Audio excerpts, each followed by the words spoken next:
Moral of the story, समस्या है तो समाधान भी है। आप कहोगे दीदी सारी समस्या बता दी, समाधान क्या है, चलो आप बताओ।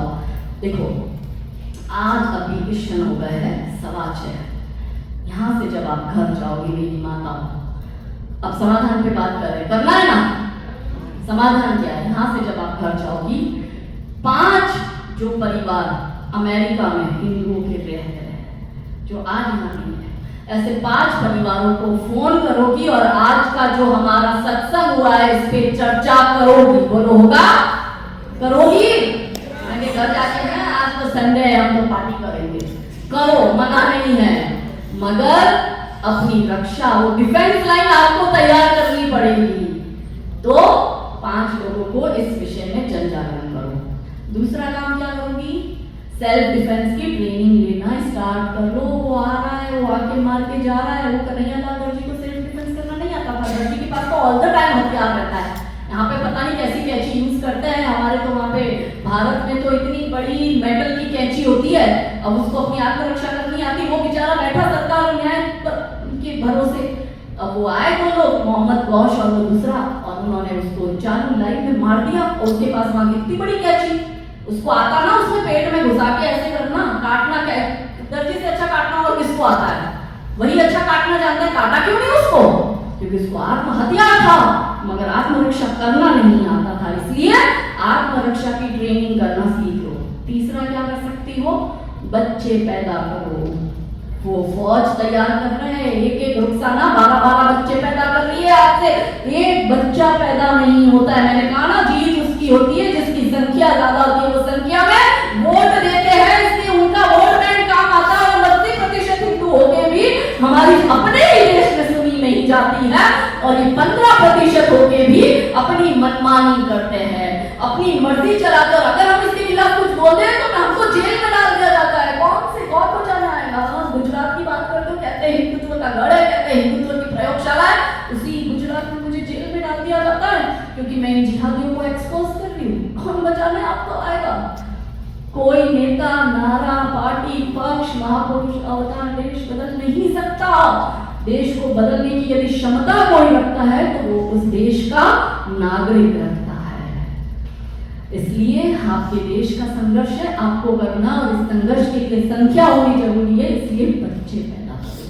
चौथा काम क्या कर सकते हो, होटल्स में जो खाना भोजन करते हो वो बंद कर दो। देखो कौन बना रहा है। आप सब घूमने इंडिया आते हो वैकेशन पे, वो सारी होटल जिहादियों की है, वो खाने में मिला रहा है दवाइयाँ गलत सी।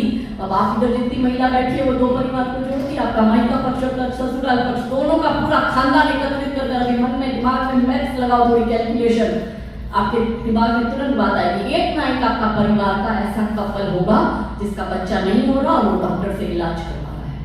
मैं पिछले वर्ष 2024 में उड़ीसा गई थी और दिसंबर में गई थी, यानी वो पूरे साल का मुझे ब्यौरा दे देते। तो 2024 में मैं जिस डॉक्टर के घर रुकी थी उसकी बहुत बड़ी IVF की हॉस्पिटल थी जहाँ IVF से बच्चे होते हैं। तो कहते दीदी इस पूरे वर्ष में 10,000 बच्चे IVF से करें।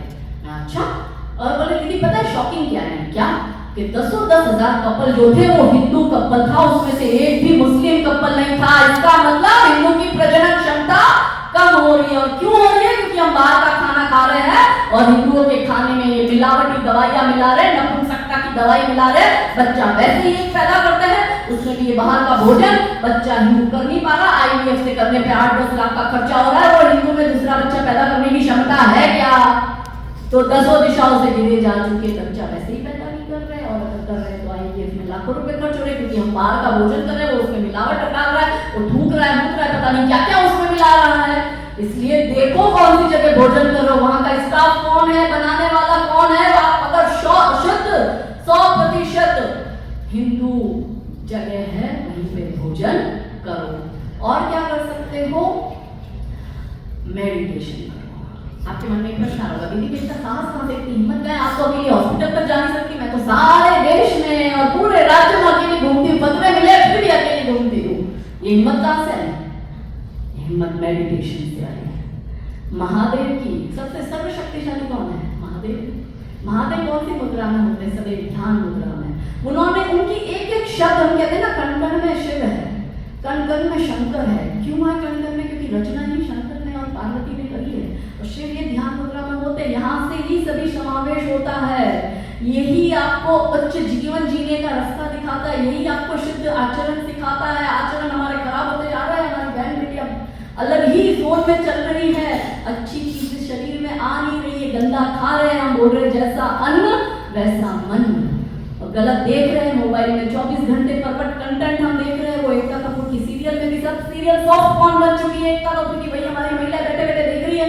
अब विवाह को उसके हो गए 20 साल, मगर वो एकता कपूर अपनी सीरियल में दिखा रही है कि वो पति आ रहा है और वो धीरे से उसको कमर से पकड़ता है, फिर ब्लाउज की डोरी खोलता है तो उसकी वो सेक्सुअल नीड घर में बैठे बैठे जगती है, फिर वो करती है एक्स्ट्रा मैरिटल अफेयर, फिर उसके साथ मिलकर अपने पति की हत्या करती है। अब ये बात कोई पुरुष कहेगा तो बेचारा उसको गालियां पड़ेगी, इसलिए मुझे निकलना पड़ रहा है। तो मैं तो मैं भी ह्यूमन राइट्स की भी रक्षा करती हूँ, इसलिए यहाँ पे जो पुरुष है वो मेरा आभार अलग से प्रकट कर देना बाद में।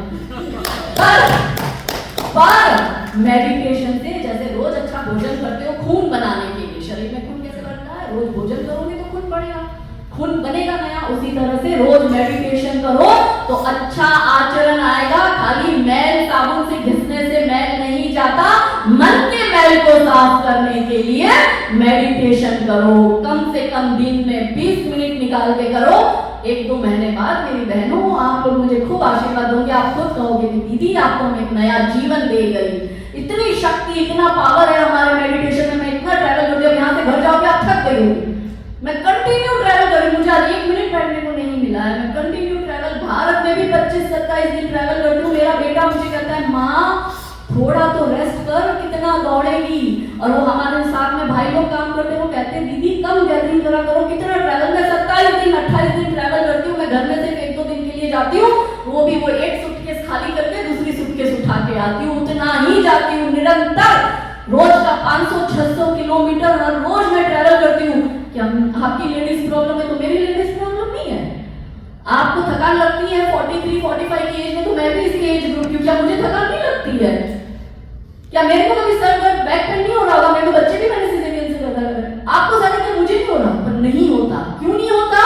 क्योंकि मैं मेडिटेशन करती हूँ। और जो धर्म का काम करते हैं, जो धर्म की रक्षा करते हैं, तो धर्म भी उसकी रक्षा करते हैं, इसलिए साक्षात वो एनर्जी जनरेट होती है।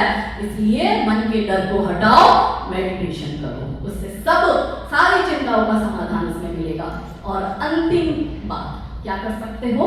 हिंदू संगठन से जुड़ो। आपको आपका पैसा बचाने नहीं आएगा, आपको आपके पड़ोसी बचाने नहीं आएंगे, आपको आपके रिश्तेदार बचाने नहीं आएगा, आपको आपका बिजनेस पार्टनर बचाने नहीं आएगा। आपको बचाने, आपके लिए गोली खाने, आपकी रक्षा करने विश्व हिंदू परिषद और बजरंग दल का भाई मेरा आने वाला है। जय श्री राम। इसलिए हिंदू संगठन से जुड़ो। और क्योंकि यहाँ पे भारतीय और विशेषकर गुजराती लोग ज्यादा है, आप लोग विवाह में शॉपिंग करने कहाँ जाते हो? भारत। और भारत में आप शॉपिंग किसके पास करते हो? मैं अभी एक विवाह अटेंड करके आई, तो वहाँ स्पेशल डैलास के ही पंडित जी वहाँ विवाह करवाने आ रहे थे मिसिसिपी में। उन्होंने मुझे कहा था दीदी ये लोग सब वहाँ भारत में जाके मुसलमानों के पास शॉपिंग करते हैं, और वो डिजाइनर सारे बड़े बड़े वो जिहादी है, ये यहाँ से ऑनलाइन चेक करके उसको भेजते हैं, वहाँ से वो यहाँ पे भेजता है। हम थोड़े थोड़े पैसे बचाने के लिए जिहादियों के पास जाना। 2 रुपए बचाने के लिए जिस हरी चादर को 2 रुपए उस हरी चादर में डाल रही हो, उसी 2 रुपए से आप अपने पति और बेटे का सफेद कफन खरीद रही हो। क्योंकि पहलगाम में हमारी बहनों के सामने उसका सुहाग छीन लिया गया, उसकी कोख उजाड़ दी गई उसी 2 पैसों से। इसलिए be Hindu, buy from Hindu, employ Hindu. आपका दूध वाला हिंदू होना चाहिए, सब्जी भाजी वाला हिंदू होना चाहिए, फ्रूट वाला हिंदू होना चाहिए, लेबर वर्क वाला हिंदू होना चाहिए, ड्राइवर हिंदू होना चाहिए, डांस टीचर हिंदू होना चाहिए, जिम वाला हिंदू होना चाहिए, पेंटिंग वाला हिंदू होना चाहिए, पीओपी वाला हिंदू होना चाहिए, फर्नीचर काम वाला हिंदू होना चाहिए। आपकी 100% शुद्ध इकोनॉमी हिंदू होनी चाहिए। तो वो लोग करोगे? और कविता की अंतिम पंक्ति आपको समर्पित कर अपनी वाणी को विराम देती हूँ कि थे चले इतिहास लिखने, थे चले इतिहास लिखने, मृत्यु से घबरा रहे हो, चाहता बलिदान है रण, और तुम घर को आ गए हो। ये अहिंसा मात्र ब्रह्म है, ये अहिंसा मात्र ब्रह्म है, शत्रुओं का जाल है ये, मान लो तुम बात मेरी, हिंदुओं का काल है ये। यदि अहिंसा पूज्य होती श्री कृष्ण क्यों गीता सुनाते और शांति हेतु युद्ध निश्चित, भेद क्यों हमको बताते, कायरों की भांति तुम क्यों युद्ध से कतरा रहे हो, चाहता बलिदान है रंग और तुम घर को आ गए हो। सो रहे हैं जो अभी तक दर्द सारे जाग जाए, सो रहे हैं जो अभी तक दर्द सारे जाग जाए, अब उठो घोष करो कि सर्प सारे भाग जाए। ये समय संग्राम का है, तुम स्वयं से टकरा रहे हो, चाहता बलिदान है रंग और तुम घर को आ गए हो।